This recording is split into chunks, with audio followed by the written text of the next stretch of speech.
Hello students, आपका स्वागत है। आज की क्लास में हम आलेख का रिवीजन करने वाले हैं। तो इसमें पहला क्वेश्चन हम लेते हैं।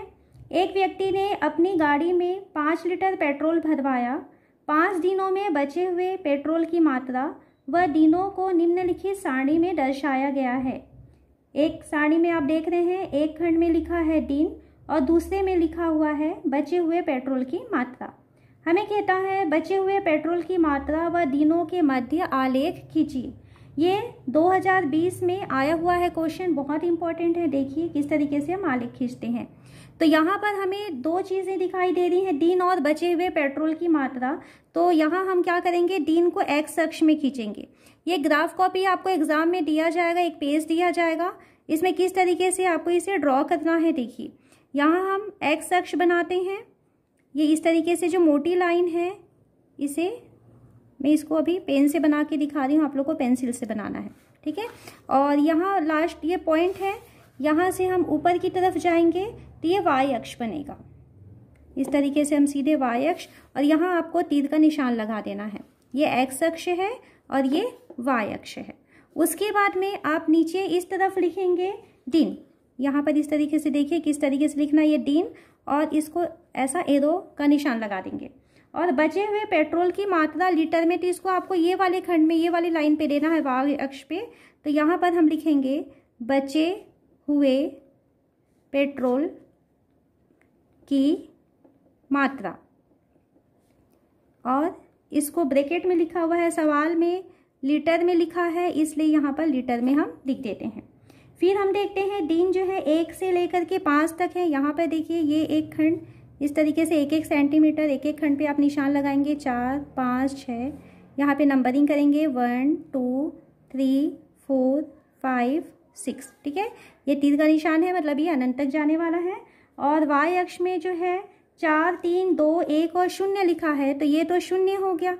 यहाँ से हम, ये पहला खंड हुआ 1, 2, 3, 4, 5, 6।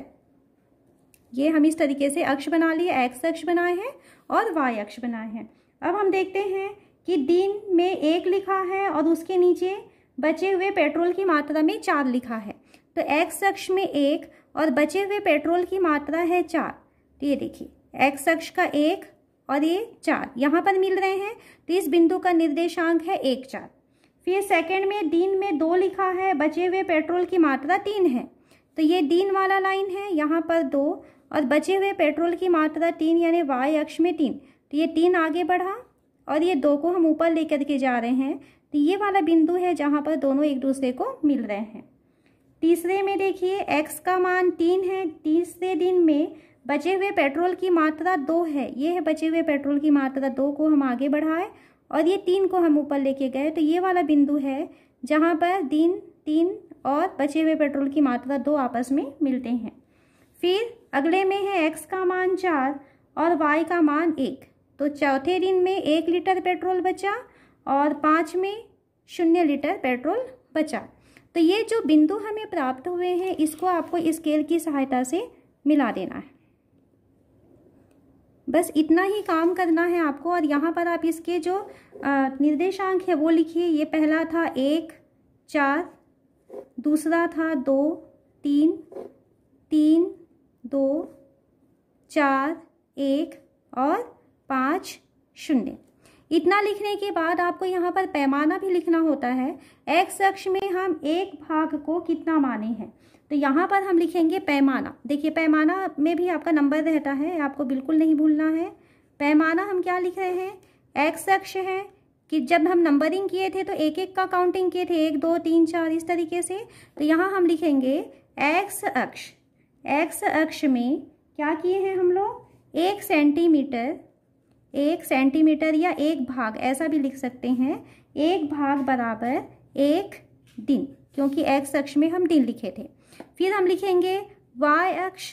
तो वाई अक्ष पर 1 भाग बराबर, यहाँ पर भी एक एक की काउंटिंग हुई है और ये जो है ये किस में है, लीटर में। तो यहाँ पर लिखेंगे 1 लीटर। ये 2020 में ये क्वेश्चन आया हुआ है, बहुत ध्यान से आप इसको समझिए, ठीक है। तो एक्स अक्ष में दिन लेना है, वाई अक्ष में पेट्रोल की मात्रा लेना है और इस तरीके से जो नंबर हम लिखे हैं, जो निर्देशांक लिखे हैं, आप इसको ब्रैकेट में ऐसे लिखते चलेंगे। यहाँ पर दिन लिख करके आप एरो का निशान बनाएंगे, बचे हुए पेट्रोल की मात्रा लिखेंगे और यहाँ पर भी आप इस तरीके से एरो का निशान बनाएंगे। बस इतना ही काम है आपका और ये 4 नंबर का क्वेश्चन आता है, तो आप इसको बहुत आसानी से बना सकते हैं। अब नेक्स्ट क्वेश्चन देखते हैं। इस क्वेश्चन में हमको दिया है मूलधन 300 रुपये पर 5% वार्षिक ब्याज की दर से 1, 2, 3, 4 व 5 वर्षों के लिए साधारण ब्याज निम्न सारणी में प्रदर्शित है। हमें एक सारणी दिखाई दे रहा है जिसमें समय लिखा है वर्ष में और साधारण ब्याज लिखा हुआ है रुपए में, 0, 15, 30, 45, 60 और 75। हमें कहता है समय व साधारण ब्याज के बीच आलेख खींचिए। तो यहाँ पर आपको ध्यान देना है कि समय और साधारण ब्याज में से किसे हम एक्स अक्ष पर लेंगे। जो समय है वो स्वतंत्र चर होता है, इसलिए उसे हमेशा आपको एक्स अक्ष पर लेना है। तो यहाँ फिर से वही प्रोसेस करना है आपको। यहाँ इस तरीके से लाइन खींचेंगे, ये एक्स अक्ष हुआ, और यहाँ पर खड़ी लाइन खींचेंगे जो कि वाई अक्ष है। इस तरीके से यहाँ पर दोनों तरफ हम तीर का निशान लगाते हैं। एक्स अक्ष है ये और ये वाई अक्ष है। फिर एक्स अक्ष में हमें लेना है समय, तो यहाँ हम लिखेंगे समय और ऐसा तीर का निशान लगाना है, और ये किस में है, वर्ष में। इस तरीके से पूरा आप आंसर अच्छे से लिखेंगे तो बिल्कुल नंबर नहीं कटेगा। इधर हम लिखेंगे साधारण ब्याज, साधारण ब्याज, और यहाँ पर हम लिखेंगे रुपए में, ठीक है। और ऐसा तीर का निशान लगा के देना है आपको। उसके बाद में हम देखते हैं कि हमको समय दिया है वर्ष में। अब इसमें हम ये कर लेते हैं, ये तो हमारा 0 हो गया। समय जो दिया है वो 1, 2, 3, 4, 5, 6, इस तरीके से ये काउंटिंग हो गया। साधारण ब्याज हम देख रहे हैं 15, 30, 45, 60 और 75 ये लिखा हुआ है। तो हम यहाँ पर, क्योंकि ये 15 का ही पहाड़ा बन रहा है, तो आप इस तरीके से यहाँ पर एक एक खंड बराबर 15 मान सकते हैं। ये पहला खंड 15 हुआ, ये दूसरा 30 हो गया, 15 तिया 45, 15 चौक 60, 15 पंचे 75, 15 छिक्के 90, मतलब आपको 15 का पहाड़ा पढ़ना है। ध्यान रखना है ये जो हम खंड ले रहे हैं, जो भाग ले रहे हैं, वो समान डिस्टेंस पे होना चाहिए। तो ये जो मोटी लाइन है वहाँ पर आप यहाँ पर इसमें निशान लगाएंगे, ठीक है, इससे गलती नहीं होगी। अब हम इसको ड्रॉ करना चालू करते हैं। समय दिया है 0, तो साधारण ब्याज है 0, मतलब ये वाला बिंदु हो जाएगा। समय दिया है 1, तो ये देखिए समय वाली लाइन में 1 है, और साधारण ब्याज दिया है 15, तो ये 15 वाली लाइन है। ये यहाँ से ये आगे गया, यहाँ पर मिल रहा है समय का 1 और ब्याज का 15। समय दिया है 2 और इसमें ब्याज की वैल्यू दी हुई है 30। तो ये 2 को और 30 को मिलाना है, तो 2 को हम आगे बढ़ाते हैं, 30 को इधर आगे बढ़ाते हैं। ये बिंदु है जिसका निर्देशांक है 2, 30, इसके निर्देशांक भी लिखते जाते हैं। ये है 1, 15। फिर 3 में हमें कहाँ जाना है, समय का मान है 3, तो ब्याज का मान है 45। ये वाला बिंदु देखिए, ये है इस बिंदु का निर्देशांक 3 और 45। समय का मान है 4, तो ब्याज का मान है 60। ये 60 वाली लाइन है और ये समय है 4, ये है 4, 60, और समय है 5, तो ब्याज है 75। तो ये वाला बिंदु है जहाँ पर एक्स अक्ष का 5 मिल रहा है, ये 5 है, और वाई अक्ष का 75 मिल रहा है। इस तरीके से आप यहाँ पर लिखेंगे। उसके बाद ये जितने बिंदु मिल रहे हैं, ये सारे बिंदुओं को हम जोड़ देते हैं। ये 0, 0 से हम इस तरीके से स्केल की सहायता से आपको मिलाना है, ध्यान रखेंगे, ठीक है। ये स्केल की सहायता से ये मिला दिए। अब बारी आती है पैमाना लिखने की। तो पैमाना देखिए, जब हम एक्स अक्ष में हम नंबरिंग कर रहे थे तो एक एक की गिनती गिने थे, है ना। तो यहाँ पर आप लिखेंगे पैमाना, तो पैमाना में आप लिखेंगे एक्स अक्ष पर। पैमाना में नंबर रहता है, बिल्कुल आप इसको ध्यान से लिखेंगे। एक्स अक्ष पर हम क्या किए हैं, 1 भाग बराबर कितने की नंबरिंग किए थे, 1 की नंबरिंग, और ये किस में था, वर्ष में। तो हम यहाँ पर लिखेंगे 1 वर्ष। उसके बाद हम लिखते हैं वाई अक्ष पर 1 भाग बराबर 15 का पहाड़ा लिए थे, तो यहाँ पर लिखेंगे 15, और ये रुपए में है तो हम यहाँ पर लिखेंगे रुपए। तो इस तरीके से अगर आप ग्राफ बनाते हैं तो आपके पूरे नंबर आराम से मिल जाएंगे। बहुत आसान है, इसकी बहुत अच्छे से आप लोग प्रैक्टिस करेंगे। अगला क्वेश्चन हमें दिया है एक्स के विभिन्न मानों के लिए एक्स स्क्वायर व एक्स के मानों के बीच एक आलेख खींचिए। एक्स का मान ऋण 4 से धन 4 पूर्णांक संख्याएं हैं। तो यहाँ पर आपको इस तरीके से बॉक्स बनाना है। एक तरफ लिखेंगे एक्स और नीचे आप लिखेंगे एक्स स्क्वायर। क्वेश्चन में दिया है ऋण 4 से धन 4 तक के पूर्णांक संख्याएं हैं।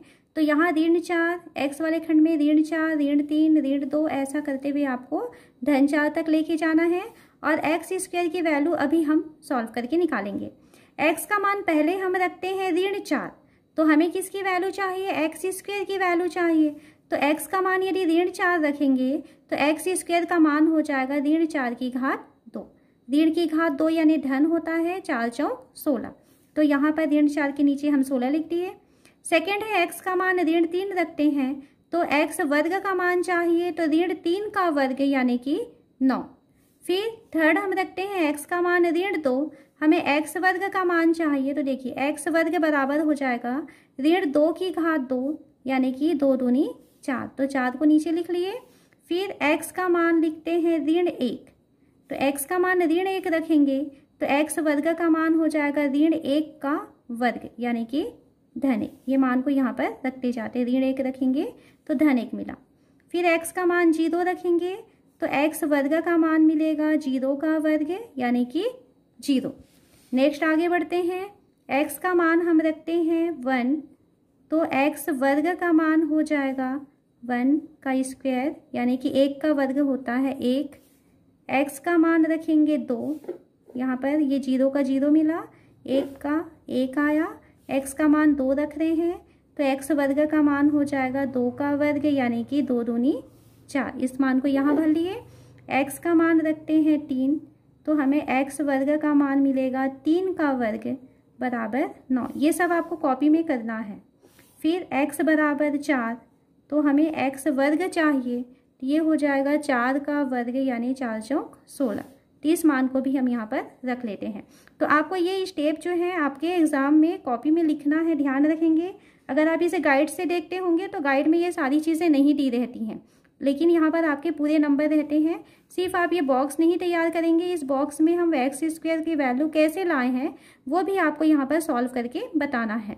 अब हमें इन एक्स और एक्स स्क्वायर के बीच आलेख खींचना है, तो हम क्या करेंगे, हम अपने ग्राफ वाले पेज में चलते हैं। तो ग्राफ वाले पेज में जो है आपको एक्स को एक्स अक्ष में लेंगे, हम इस तरीके से लाइन खींचते हैं, ये हो जाएगा एक्स अक्ष।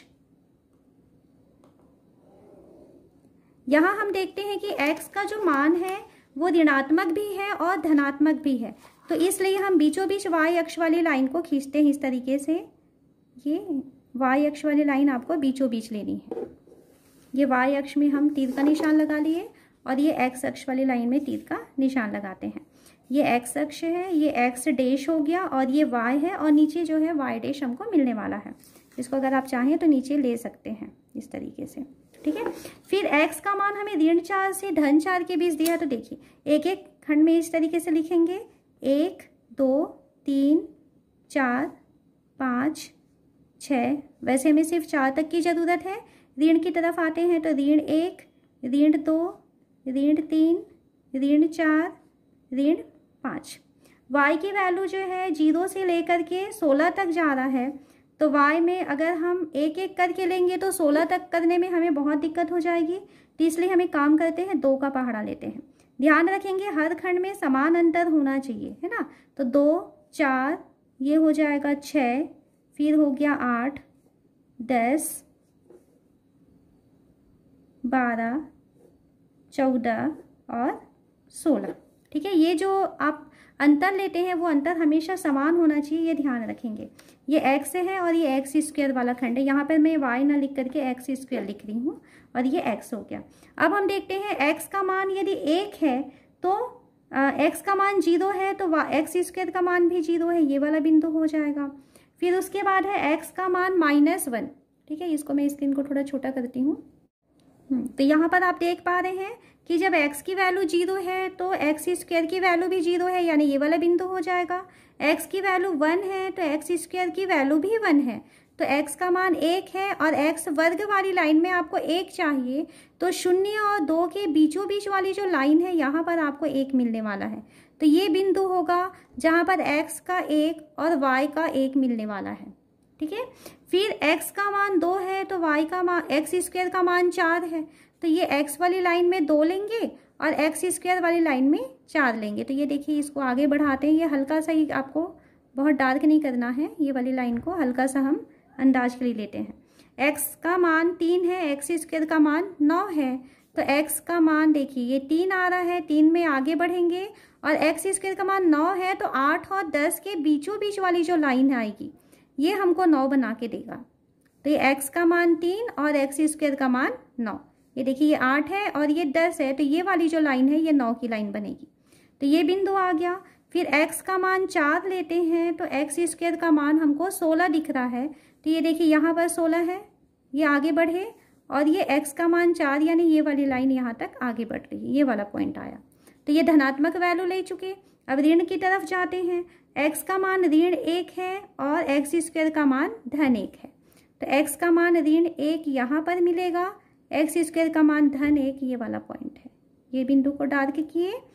x का मान ऋण 2 है, x² का मान धन 4 है, तो x का मान ऋण 2 और x² का मान धन 4, ये पॉइंट हुआ। x का मान ऋण 3, x² का मान 9 है, ये ऋण 3 को आगे बढ़ा दिए, x² का मान 9 यानी 8 और 10 के बीचों बीच वाली ये वैल्यू मिली। फिर x का मान ऋण 4, x² का मान 16, ये ऋण 4 हुआ और x² का मान 16, तो आप यहाँ पर आ जाइए, ये वाला पॉइंट। ठीक है, और यहाँ पर ये सारे पॉइंट्स के साइड में इसका निर्देशांक भी लिखते जाइए। जैसे ये पॉइंट का निर्देशांक क्या था, 1 1 था, इस बिंदु का निर्देशांक 2 4 था, इस बिंदु का निर्देशांक 3 9 था, इस बिंदु का निर्देशांक 4 16 था। ऐसे इधर भी इस बिंदु के निर्देशांक लिखेंगे, -1 1, यहाँ पर ये है -2 4, ये है -3 9 और ये है -4 16। आप अपनी तरफ से बिल्कुल कोई गलती नहीं छोड़ेंगे कि सामने आपके मार्क्स कट सके। अब हम क्या करेंगे, इसको आपको स्केल से नहीं मिलाना है, इसको आप जो है फ्री हैंड से ऐसा मिलाते हुए चलेंगे, ऐसा कर्व बनाते हुए चलेंगे, इसको स्केल से नहीं मिलाना है, ध्यान देंगे। और ये काम जो है जब आप एग्जाम में करेंगे तो आपको पेंसिल से करना है, यहाँ पर अच्छे से आपको दिखाई देगा करके मैं इसको पेन से करके समझा रही हूँ। तो इस तरीके से आपको बिल्कुल हल्के हाथों से फ्री हैंड से आपको ये ड्रॉ करेंगे। अब बारी आती है पैमाना की, तो पैमाना कैसे लिखेंगे, देखिए पैमाना हमने क्या माना हुआ है, पैमाना में x अक्ष पर एक भाग का मान कितने का हम यहाँ पे नंबरिंग किए थे। x अक्ष में देखिए जो हम गिनती लिखे थे 1 2 3 4 इस तरीके से लिखे थे, तो x अक्ष में एक भाग बराबर क्या लिखेंगे, 1 1 की गिनती लिखे थे, तो हम यहाँ लिखेंगे 1 इकाई। फिर y अक्ष पर, तो y अक्ष पर हमने क्या किया है, जो पहाड़ा आप पढ़े हैं 2 4 6 8 10 यानी 2 का पहाड़ा पढ़े थे, है ना। तो y अक्ष पर एक भाग बराबर 2 इकाई, इस तरीके से आपको यहाँ पर लिखना है। तो आपका ये जो है आलेख तैयार हो जाता है, जिसमें हम क्या किए हैं, एक में हम x लिखे हैं और y अक्ष में आपको x वर्ग को लिखना है। इसमें हमेशा आप ध्यान रखेंगे जो स्वतंत्र चर है यानी जो वैल्यू को रखता है, स्वतंत्र होता है, हमेशा उसे आपको इस तरीके से आड़ी लाइन यानी x अक्ष में बनाना है, और उसकी वैल्यू रखने से जो सेकंड आपको मिल रहा है उसको हमेशा आपको, जिसको कि परतंत्र चर कहा जाता है, हमेशा उसको y अक्ष पर बनाया जाता है। ये नियम होता है इसका। ठीक है, तो ये भी बहुत इंपॉर्टेंट क्वेश्चन है, ये 2018 में आया हुआ था, ये 2019 में आया हुआ था। ठीक है, इसके पहले वाला जो क्वेश्चन हम सॉल्व किए थे वो 2018 का क्वेश्चन था। आलेख और निर्देशांक ज्यामिति से आपके पास एक एक नंबर के 2 क्वेश्चन आते हैं, अगर आप ब्लूप्रिंट देखे होंगे तो यहाँ पर एक एक नंबर के क्वेश्चन जो है वो खाली स्थान हो सकते हैं या सत्य असत्य के फॉर्म में आ सकते हैं। तो यहाँ पर खाली स्थान के क्वेश्चन हम देखते हैं। किसी आंकड़ों का आलेख संख्याओं के खाली स्थान प्रदर्शन है, तो आंकड़ों का जो हम आलेख खींचते हैं वो संख्याओं को किस तरीके से हम प्रदर्शित करते हैं, तो यहाँ पर आएगा चित्रात्मक प्रदर्शन होता है। चित्रात्मक यानी हम क्या करते हैं, आलेख में चित्र के द्वारा संख्याओं के बीच में संबंध को प्रदर्शित करते हैं। सेकंड है किन्हीं 2 राशियों के बीच के संबंध का चित्रात्मक प्रदर्शन उसकी खाली स्थान कहलाता है। तो ये सेम वही क्वेश्चन है, तो यहाँ पर आपका आंसर आ जाएगा आलेख कहलाता है। थर्ड क्वेश्चन देखते हैं, दो राशियों x तथा y के बीच संबंध ax धन by बराबर c रूप में हो तो उसका आलेख खाली स्थान होगा। ध्यान देंगे, x और y की जो घात है यहाँ पर एक दिखाई दे रहा है। अगर हम x और y यानी जो चर राशि की घात एक होती है, इसे हम रैखिक समीकरण कहते हैं। रैखिक समीकरण के टॉपिक में आपको ये मैं समझा चुकी हूँ। तो ये रैखिक समीकरण है, तो इसका यदि हम आलेख खींचेंगे तो हमको एक सरल रेखा प्राप्त होगी। तो यहाँ पर आप क्या लिखेंगे, सरल रेखा, ये इसका आंसर हो जाएगा। नेक्स्ट क्वेश्चन हम देखते हैं, यहाँ पर आपको दिया हुआ है, यदि दो राशियों x तथा y के बीच के संबंध का आलेख सरल रेखा के रूप में है तो उसका संबंध खाली स्थान समीकरण के रूप में लिखा जा सकता है। x और y के बीच में संबंध अगर सरल रेखा है तो उसमें जो है उसके संबंध को आप इसी क्वेश्चन को वापस लिख सकते हैं, ax धन by बराबर c के रूप में लिख सकते हैं। मतलब सरल रेखा का कोई भी इक्वेशन आप यहाँ पर ले सकते हैं। एक आलेख पर स्थित कुछ बिंदु है 1 4 2 8 3 12 4 16 है तो उसका आलेख खाली स्थान होगा। यहाँ पर आप देखिए, एक का जब 2 बना है तो 4 का 8 बन गया है, फिर एक का हम 3 बना रहे हैं तो 4 तिया 12 हो रहा है, एक को 4 बना रहे हैं तो 4 चौक 16 हो रहा है। यानी x का मान, पहले वाले का मान बढ़ रहा है तो उसी अनुपात में दूसरे का मान भी यहाँ पर बढ़ रहा है। तो इस तरीके के अगर बिंदु आपको प्राप्त होते हैं तो यहाँ पर आपको जो इसका आलेख आप तैयार करेंगे तो आपको एक सरल रेखा मिल जाएगा।